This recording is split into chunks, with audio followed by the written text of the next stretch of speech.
Welcome to the market's mindset. Leverage has a bad reputation in trading.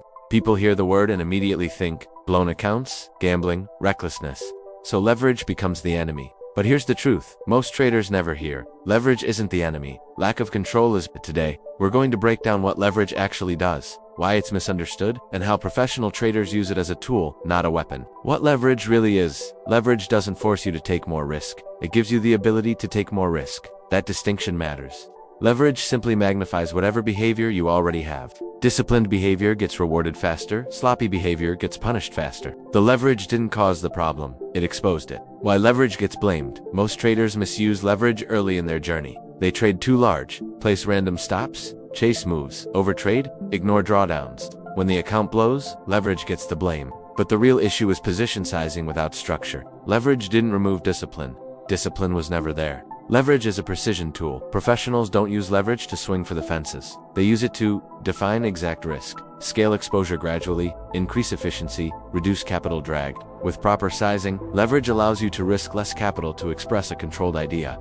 That's not gambling, that's efficiency. Risk is defined, not implied. Here's the mindset shift most traders need. Risk is not defined by leverage. Risk is defined by your stop loss. If your stop is logical and your size is appropriate, leverage becomes irrelevant.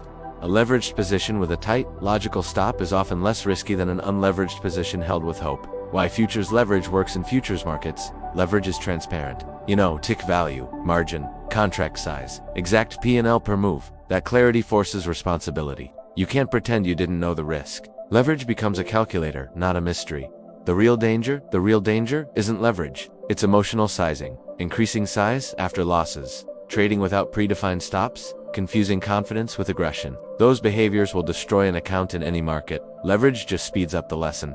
How to use leverage correctly. Here's the simple framework. Risk a fixed dollar amount per trade. Size your position backwards from the stop. Increase size only after consistency. Reduce size when emotions rise. If you do this, leverage stops being scary. It becomes boring. And boring is good. The real reframe leverage is like a microphone. If you're calm and clear, it amplifies your message. If you're chaotic, it amplifies the noise. Blaming leverage is avoiding responsibility. Using leverage correctly is owning it. Final thought, leverage isn't the enemy of traders. Undisciplined behavior is. If you learn to define risk, respect size, and trade with intention, leverage becomes one of the most powerful tools you have, not something to fear. The market doesn't punish leverage, it punishes lack of control. Thanks for watching. Please like and subscribe.